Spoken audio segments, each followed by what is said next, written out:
Kia ora, hello. Looking at an aspect of teaching physics which is kind of fun for students in New Zealand in year 10 to year 12, or students aged 14 to 16-ish.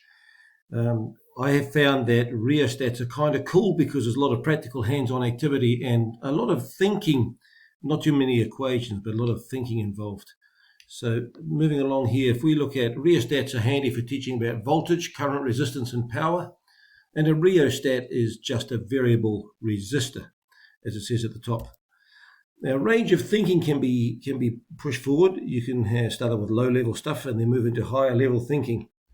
Many rheostats are older than some of the physics teachers because the stuff has been around since, I would say, the late 50s, early 60s. Some of the old ones with ceramic cores and benchtop pieces of equipment.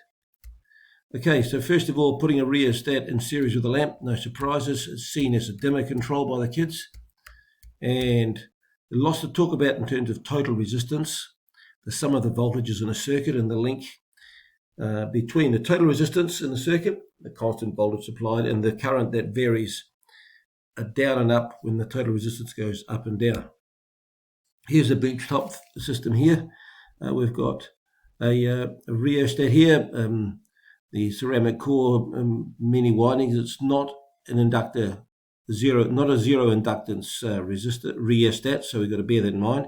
There's a lamp there, and as we slide it backwards and forwards using this outlet here and this outlet here, these two ports, if you like, two electrodes on there, two connection points, we get the lamp changes for brightness. I'll just move my picture here in the middle out of the way here so that you can see that the circuit has got variable resistance. This resistance varies. This one doesn't, so the total resistance can be varied. I'll put that face back down in the corner there again. And so if we normally use this symbol, which is very simple, it's a resistor that can be varied. So you've got the anchor points. Base idea is a rectangle, and the sloping arrow to me conveys the ability to change the numbers up and down. Although this symbol is handy, I can see a problem with it. There's another version available, and that one is harder to draw than this one. This one has the plus that it's quick and easy to draw, rectangle with an arrow. This one is harder to draw, but it has some distinct advantages. And I'd like us to use it more than we do at the moment, in my view. And that's this one here. We've got the same base idea, which is a rectangle with input and output ends, if you like, just connection points. And then this arrow tap point slides in and out. And there's a reason why I like this one more. When we use a rheostat, sometimes we use all three connection points. This one only provides you with two, and it doesn't show you how you can use three. So this one here, in my view, is superior for accuracy. It's slower to draw and it's less used, but I think we should keep it in mind.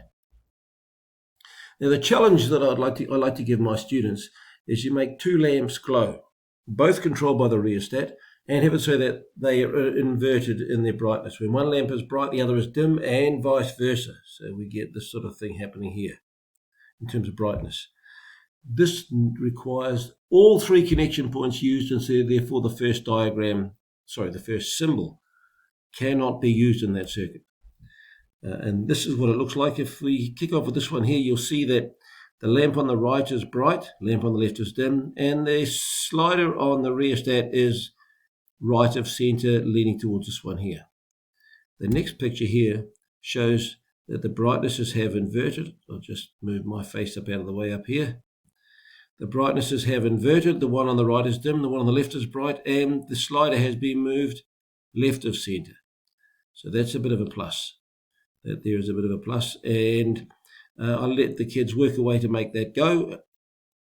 And then when they've got it going, or they've figured it out by looking at somebody else who has been successful, then the cool thing is I get them to draw the circuit diagram. With the first symbol, I'm pushing it this hard, it's impossible. You need to think about this. All three connection points are needed. I've got a suggested circuit diagram that you might like to use if you're working on this with your crew. And so we start with the layout of the equipment on the bench. And this is my suggested circuit diagram. There are many, but this is one that I feel works. Y comes out to the center, and then the current splits ran through each of the lamps, and this is the, if you like, the common positive earth, if you like. So with the sliders over here, heaps of resistance, low current, low brightness. Not much resistance, high current, high brightness. If we slide this thing back this side, the converse happens. It's got a distinct plus. So the good bits for teachers or educational theorists call it metacognitive pedagogical epistemology or some other such rubbish. The students have to solve problems on the workbench, and that's a cool thing. They have to think about what's going on. They have to solve problems in the workbooks. They have to make a drawing from the circuit diagram, and that is not a trivial job. And if you get the easier problem earlier, it's a boost. Plus, this harder problem is easily described and hard to invoke. So if you get it, it's a real morale booster and a real motivator for pushing further into the field. And success on the bench is self-testing. If you slide it, you can see what's going on and it fills the bill. And the nice thing is here is that success occurs at different stages, varying levels of ability, and that's kind of cool for varying levels of ability because the kids can achieve if they're low ability, they can achieve if they're high ability. Cool. All right, we'll pause this. Thanks for listening, everybody. I'm grateful to you.